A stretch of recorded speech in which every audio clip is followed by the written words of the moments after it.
Welcome back, everyone. Ready to dive into something a little, well, a little heavier today. Always up for a good, thought-provoking conversation. All right, good. Glad to hear it. So, Eternal Sunshine of the Spotless Mind. Mm. We're using a collection of articles and quotes from the film itself, and we're going to use all that to kind of explore some pretty big ideas, like love and loss, memory and connection, all that good stuff. Yeah, I mean, who doesn't love a good existential crisis? Exactly, exactly. So one of the lines from the film that always really hits me is when Joel says, what a loss to spend that much time with someone only to find out that she's a stranger. Oh, man, that line. Right. Like it just gets you right in the gut, doesn't it? Yeah, it really does. And, I think it speaks to this really fundamental aspect of human connection, right? Like the idea that intimacy is built on all those shared experiences, Hmm. those little seemingly insignificant moments that kind of, weave themselves into the fabric of a relationship. Yeah, absolutely. It's like you think you know someone so well, you've shared so much, and then suddenly, bam, it's like they're a completely different person. Yeah.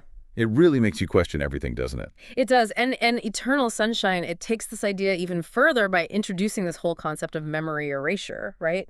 Like imagine actually wiping away all of those shared experiences, all those inside jokes, those tender moments that made the relationship so special and so unique. Right. So, what's left when you strip all of that away? That's a good question. It's almost like you're losing a part of yourself, isn't it? Yeah. Because those memories, they become so intertwined with who you are as a person.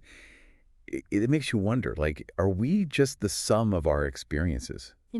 That's a really great question. And it's one that philosophers have been wrestling with for, well, I mean, for centuries, right? What makes us us? Is it our memories? Is it our experiences? Is it the relationships we have?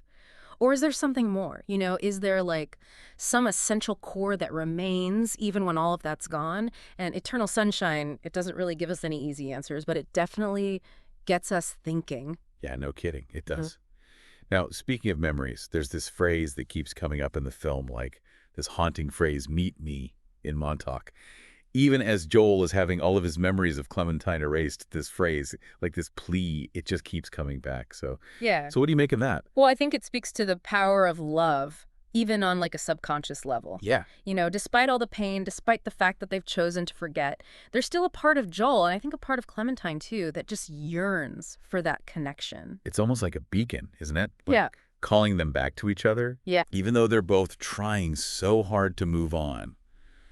Do you think that there's a part of us deep down that just knows who we're meant to be with? Hmm. Even if our conscious minds are trying to fight it. Wow. That's a really interesting question. It kind of makes you think about free will versus destiny, Yeah. you know? Do we have control over our choices and our desires, or are we just guided by some force we don't even understand? Exactly. Now, this idea of seeing beyond, of seeing the true essence of someone, it makes me think of that quote from the paradroid in the film. They say, this isn't for me. It's for everyone else. For you. To see beyond. And to see me. Oh, that's a great connection. You're so right. Yeah. The paradroid's words, I think they suggest this desire to be truly understood. Like they're yearning to be seen for who they really are, not just what's on the surface. Mm. And honestly, I think that's something that we all crave, whether we realize it or not. Yeah. We all want to be known, to feel like someone truly sees us, sees past all the flaws, the insecurities and all that, and recognizes the good stuff, the beauty within. You got it. You got it. And that kind of connection, that level of intimacy, it's rare, it's precious, it's something worth fighting for, something worth holding on to, even when it hurts. Which kind of brings us back to that first quote, that gut-wrenching line about spending all that time with someone only to realize they're a stranger. If you could erase the painful memories, would you risk losing the connection completely? Wow. That's the million-dollar question, isn't it? Right? And I think Eternal Sunshine, it doesn't give us easy answers. It just lays out the dilemma, Yeah. with all of its messiness and its heartache. Yeah. It really makes you think, like maybe sometimes the pain is just part of what makes the connection so strong. Maybe. It's like scars. Yeah. Those reminders of past hurts. They tell a story. They make us who we are. And maybe, just maybe, the act of remembering, of honoring those experiences is what allows us to move on. It's a lot to think about, but I feel like we're just scratching the surface here. Absolutely. There's so much more to unpack. So let's just take a moment to reflect on what we've talked about so far. Yeah, good idea. We've talked about that deep sense of loss that can come from feeling like a stranger to someone you were once so close to. Right. We explored this idea that intimacy is built on all these little everyday moments they kind of pile up over time, Yeah. and create a shared history, unique language, a Absolutely. sense of belonging. Yeah, and we also talked about that idea of the enduring power of love, even on a subconscious level, with Joel's persistent memories of Clementine, even as he's trying to erase them. And of course, we touched on the paradroid and their desire to be seen beyond, which I think points to this universal human need for deep understanding and connection. And we can't forget about that image. Sand is just tiny little rocks. Oh, yeah, yeah, yeah. It's like this metaphor for how all our memories, all those little moments, they come together to create something much bigger? Right, right. Like each grain of sand is a memory, and all those memories together, they make up the beaches of our lives. Exactly. And Montauk, that keeps coming up in the film, it almost becomes symbolic, right? Like that's where Joel and Clementine, they first meet, they share those stolen moments, and even when their memories are being erased, it's like they're pulled back to Montauk. Absolutely. Montauk, it becomes this touchstone. It represents their connection, even when everything else is changing. Hmm. It's interesting, isn't it, how a place can hold so much emotion, how it can trigger memories and feelings even years later. Totally. Yeah. I mean, don't you have those places, like a childhood home or a vacation spot or even just a street corner where something happened that you can't forget? Oh, yeah, for sure. Those places, they become full of meaning. They're these powerful reminders of our past, the good and the bad. And in Eternal Sunshine, Montauk, it's almost mythical. Yeah. It's a place where love and loss get all tangled up, where the past and the present, they collide. It's almost like time stands still there, like a place where second chances might be possible. But getting back to memory erasure for a second, there's this quote that really stuck with me. Mary says, "Blessed are the forgetful, for they get the better even of their blunders." It sounds pretty good on the surface, right? Like, who wouldn't want to just forget all their mistakes and move on? Oh, I know, right? It's tempting. But the film, it asks us to think a little deeper about what forgetting really means. Like, is it really a blessing to erase those parts of ourselves, even if they were painful? Those experiences that have shaped us. Because if you erase the bad, don't you also risk erasing the good? Like the joy, the passion, the love, all the things that make life, worth living. It's like those tough experiences, they make the good ones even better, don't they? Exactly. It's about finding that balance, Hmm. figuring out how to integrate all those experiences, both the positive and the negative, into who we are. It's about accepting ourselves, flaws and all, and recognizing that those flaws, they're often what make us unique, what make us interesting. Right. And it's about recognizing that we grow from those tough times, Yeah. those moments when we have to face our weaknesses and make changes. Absolutely. Speaking of flaws and challenges, let's talk about how Joel and Clementine communicate, or rather, how they don't communicate.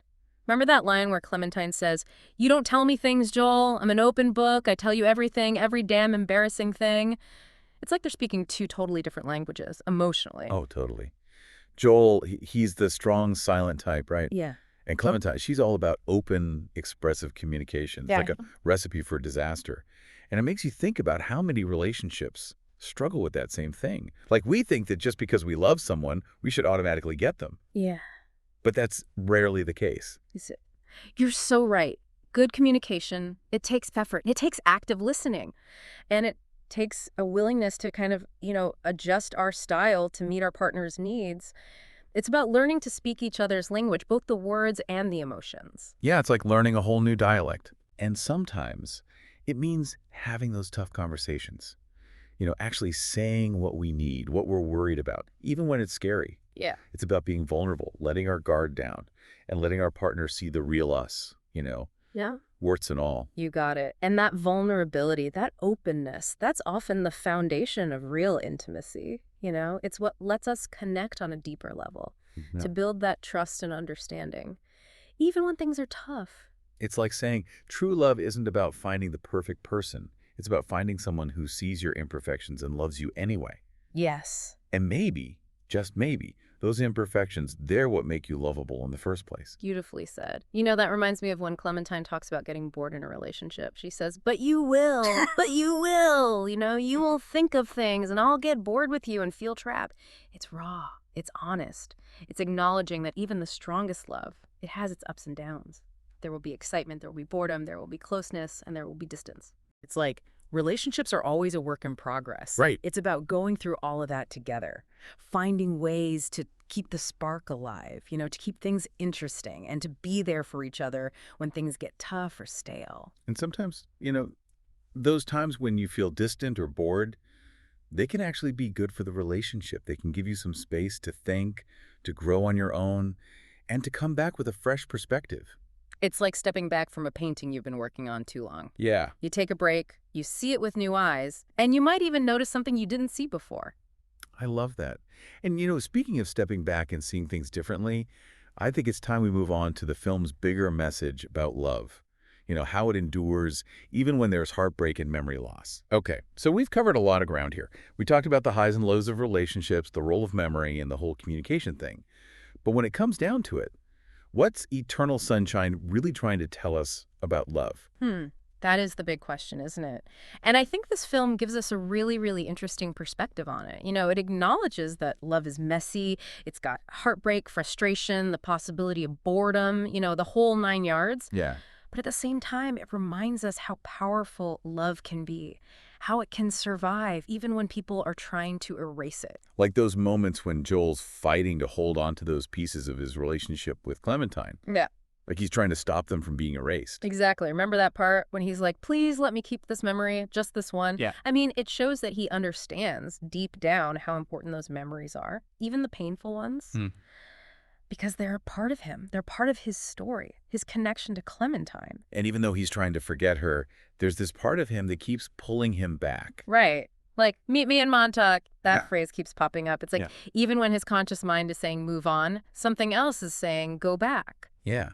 Like their hearts are trying to find each other, even though their minds want to forget. Do you ever think, maybe there's this part of us that knows who we're supposed to be with, Yeah. even if we try to deny it?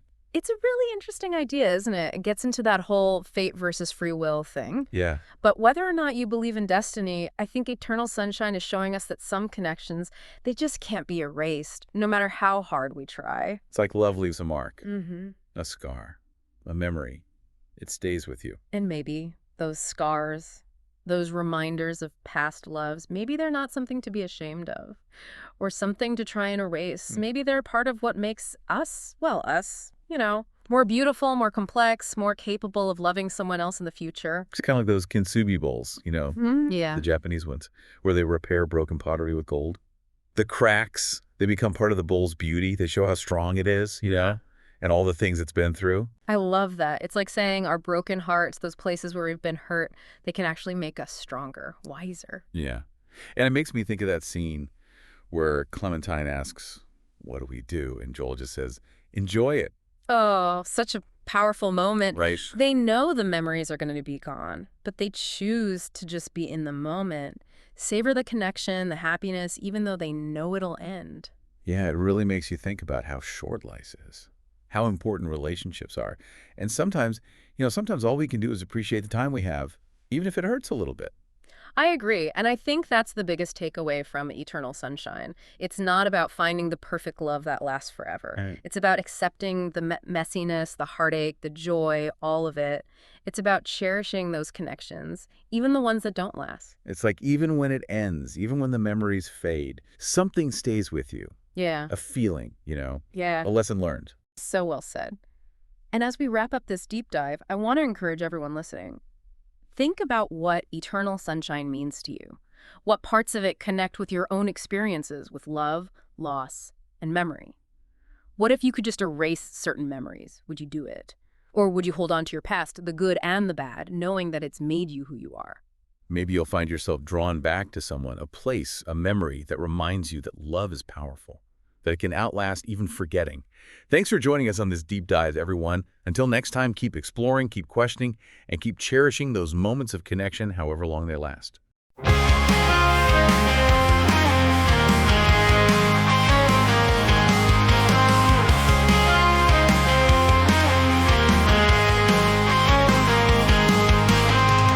In my room, I see your face, shadow light, gentle embrace. In a world where you don't stay, just a thought that fades away. Echo laughs in silent night. imaginary friend so bright. Memories play out of sight. Loneliness can feel so right.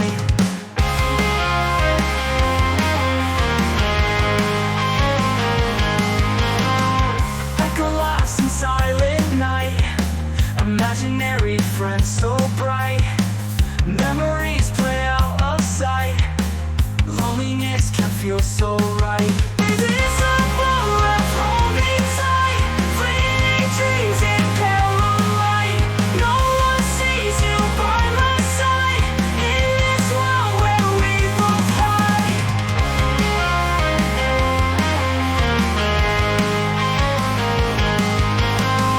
Daylight calls but you're still near. In my heart you reappear. Whisper words nobody hears. You wipe away unseen tears.